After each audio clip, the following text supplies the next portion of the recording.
Hello everyone, this is Scott Roberts from Explore Scientific and the Explorer Alliance, and I'm here with 17-year-old Kaitlyn Wang, who has done some amazing work in astronomy. We're going to talk about that. She is a winner of a $75,000 cash prize from the from Regeneron. Is that who's the sponsor of that program? Yeah, Regeneron. Okay, and this was the International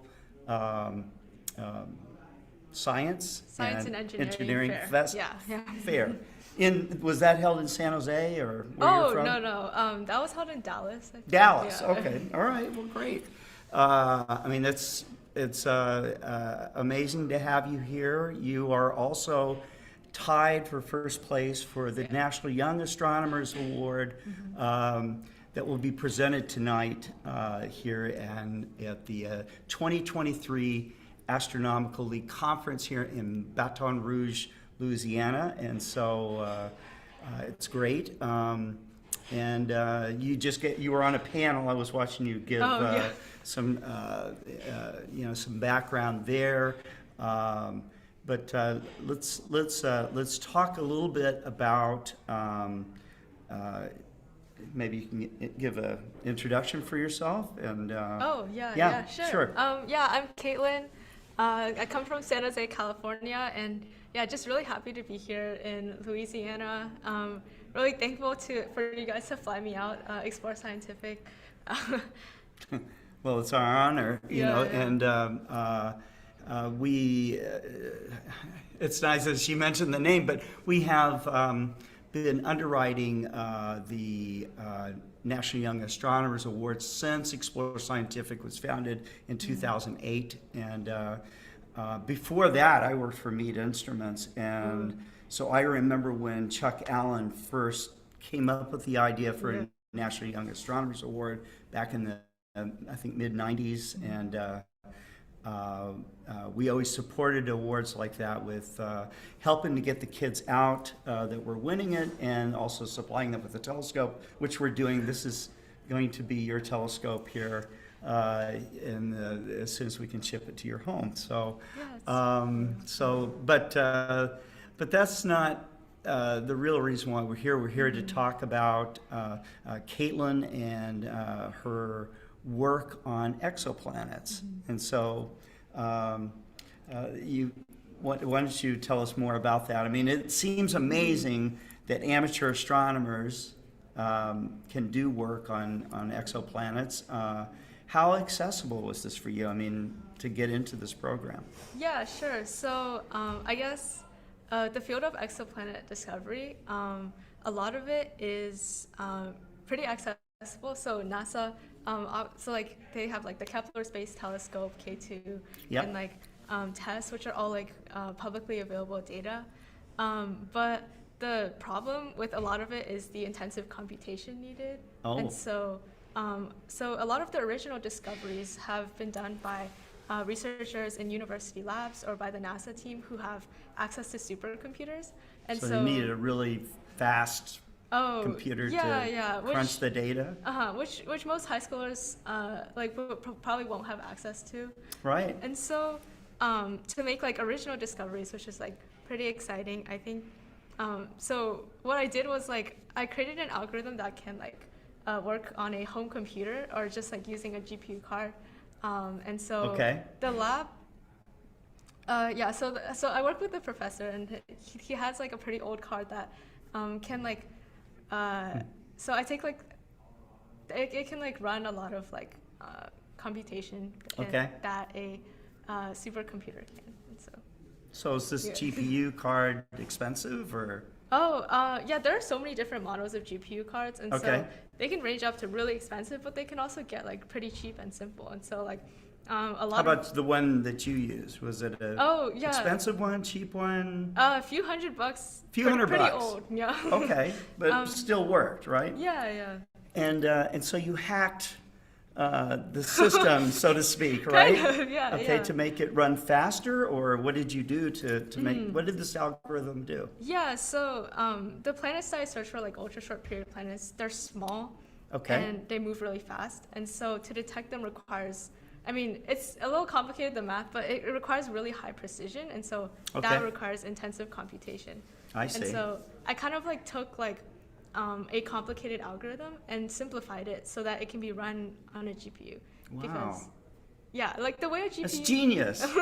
That's Yeah. awesome. I guess like the way a GPU works is that it's like really small computers that can run simple computations, Okay. but at the same time. And so like parallel processing Mhm. is what it's called. And so to take a complex algorithm, you can simplify it into a few like steps that each tiny computer can do. And so that like... So this computer does that job, this computer does that job. Yeah, Or the yeah. GPU or whatever.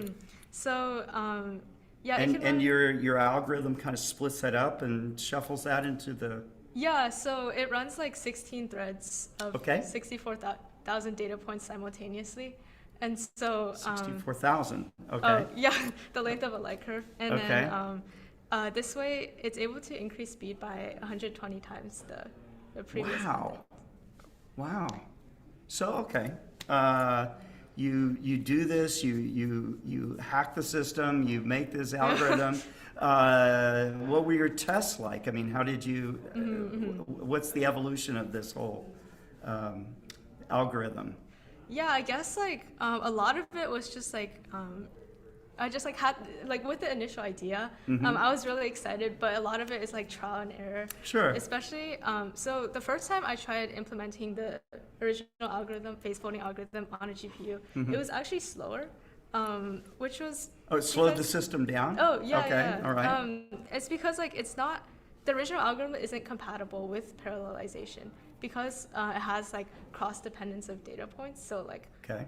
we're not able to split it up and like process it at the same time. So cross dependence of data points means what? Oh, it means like okay. So what we try to do in parallel processing is like split up the light curve into different segments Okay. and like run them all at the same time. But that's not possible if like in order to run the process, you need information from another part. And so, yeah, so there was like a sorting step that I replaced with a 2-level direct mapping system, and yeah, just like trying to figure out like ways to simplify the algorithm down as much as possible. I see. I see. And so what was the first time you tried it, slowed the system down, the second Yeah. time, did you nail it the second time? Oh no, the second time I got a bunch of nans, which is like not a number, and false positive signals. So Okay, all right. it took a while to figure out, but basically just like getting a lot of false positive signals for a month. Did you and, think like, you made many discoveries all at once? Wow! Yeah, Okay, at okay. first, but it was just way too many to be possible. Sure, and so, sure. So I had to find a way to also like even out the data points so each bin had like just like if there's like very few data points in a bin, then it can lead to like misleading signals. So. Okay, okay. And so how many iterations of your algorithm did you have to develop to get one that you thought was working? I don't know if I can count, but basically just A like lot. just like tweaking and like the GPU code is in C++, so it's like Okay. a lot of like reading the manual and things like that. Yeah. Wow. So, and how long did it take for you to get to success? So I guess like this project has been like so over like a long period of time, like Months? Year? Yeah, 1 to 2 years. 1 to 2 years. Okay. So you're constantly working on this, and I think, so- was there a point where you just wanted to give up and just go, okay, this is just like too hard to do? Yeah, just like there was one time where I just got stuck with a month with false positives. This is like a different time, but basically I finished building the system, and so, but they just kept like, and I couldn't figure out where the problem was, and so I had to like go back through the system and like test to make sure every step was like solid and rigorous. And so during this time, it was definitely a challenge. Okay, so how did you get the idea? I mean, did you see something else where this kind of strategy where it was working, or what was your inspiration for this new algorithm? Yeah, I guess like, so with all new ideas, it comes with just like reading a bunch of papers, literature review, figuring out like what other researchers have been doing, what they've been thinking, and like finding ways where there's like problems to be addressed. So I guess like with GPUs, it's actually like a rising trend, like becoming popular in many other fields. And so there's like other fields of periodic signal detection that are conducting like the same thing, but it's never really been used for exoplanet search specifically. Oh, wow. And so, yeah, so working with my professor, like I did a lot of like literature review with him and discussing these things. And so, yeah, we decided to give the GPU a try, and it was difficult to implement, but I think it worked out well. And so the reason why she won a $75,000 cash prize is because you discovered. Oh yeah, you made a discovery, right? Yeah. So okay, all right. So what was that like? I mean, to make a discovery of a astronomical object is a really not a pretty big deal, a really big deal. So, what was that day like? You sat down, you're on the Kepler website getting data. Or did you already have the data set? Yeah, I guess like discoveries with exoplanets, it's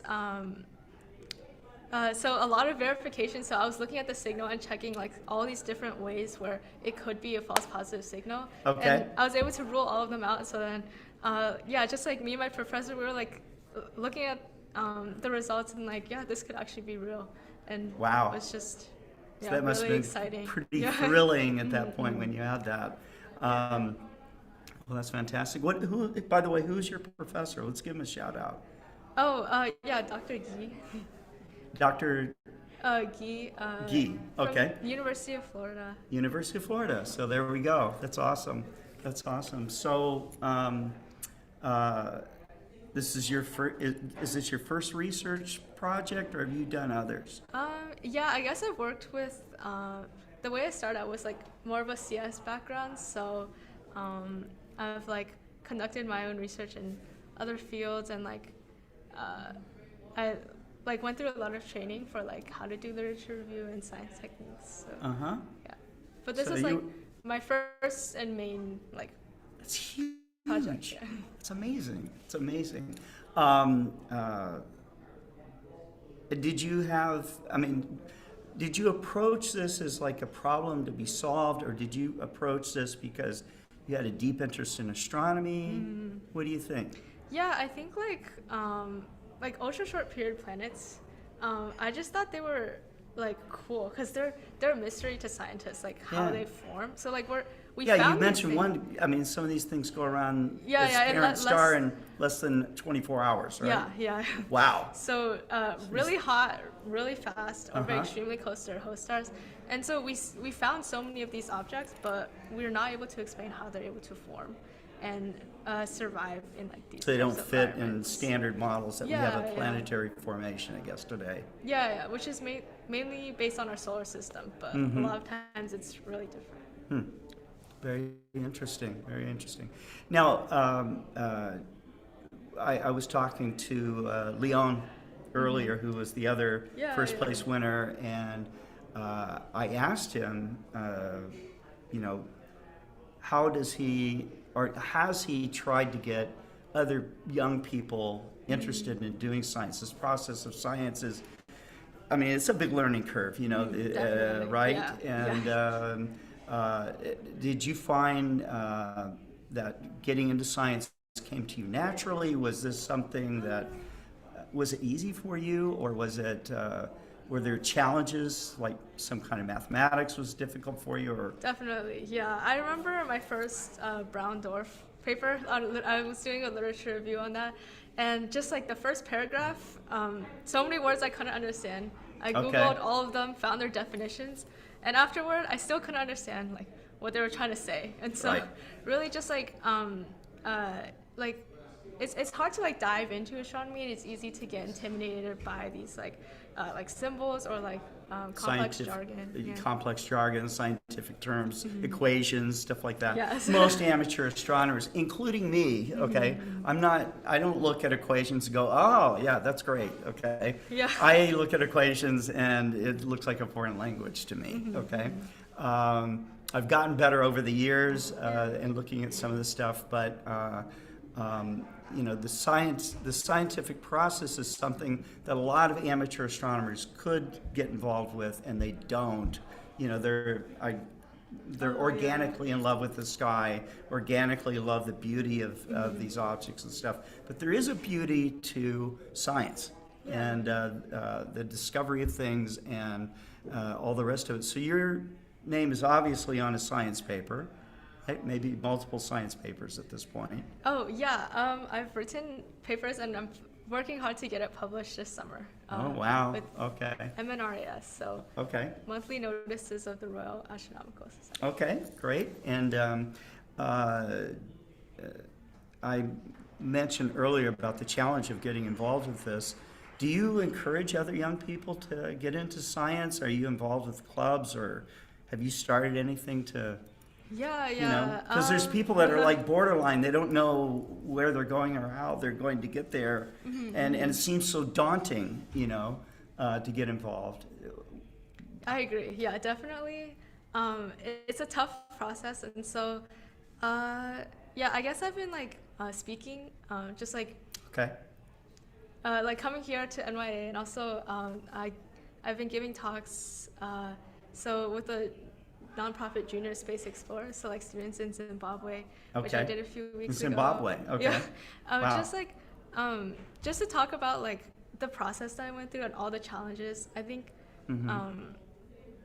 just I find that if high school students have an interest and they can really dig deep into it, sometimes they can produce work that are better than the professionals before. And so And why do you think that is? just different angles, different Okay, they're approach. looking at it fresh. Yeah. Without being any kind of predetermined, maybe you think that this is the way things should be done or I whatever. think You don't so. know that yet, right? So, okay, all right. Well, that's interesting insight.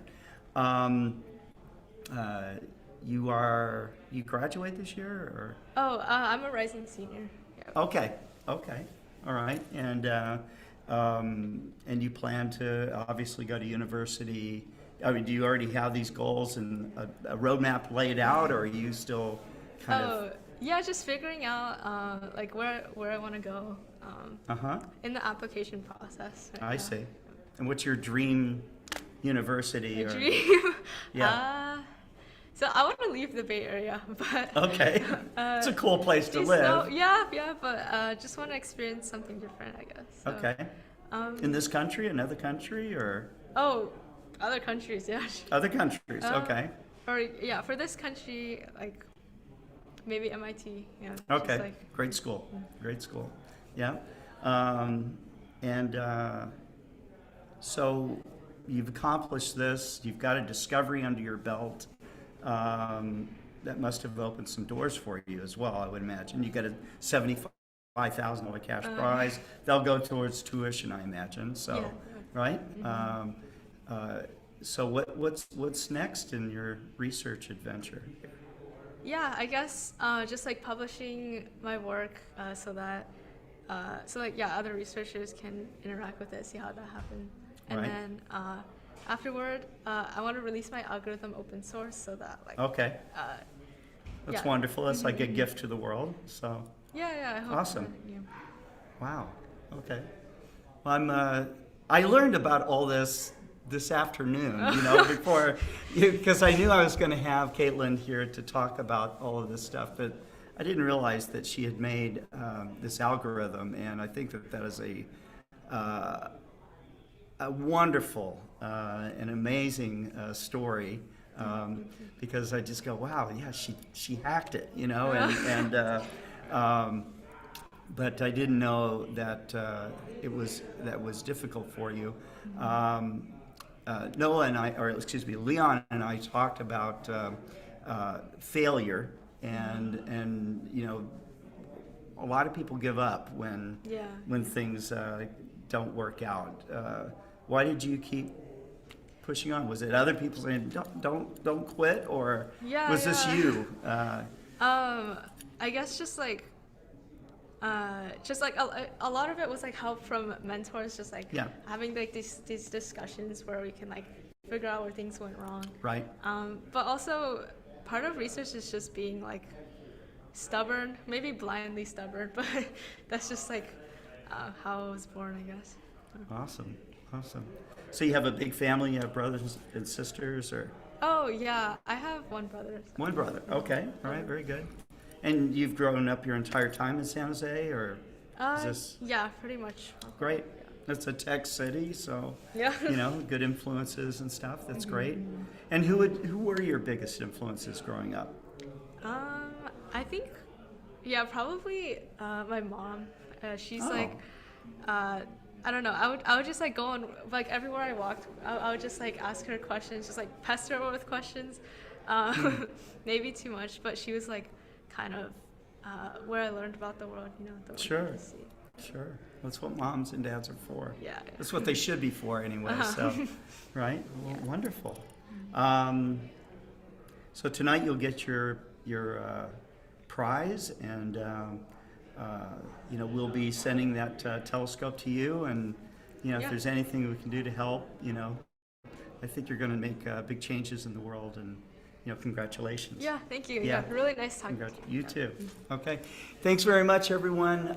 We are going to try to broadcast live the banquet from the Astronomical League Convention later tonight. So stay tuned. If everything works out, we get all the we have set up challenges, but if we get all that figured out, we should be fine.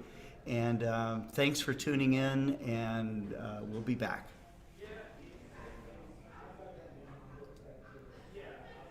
Okay. Cool. That's it. Thank you. Oh yeah. Thanks so much. Thank you, Kaitlyn. Okay. Yeah.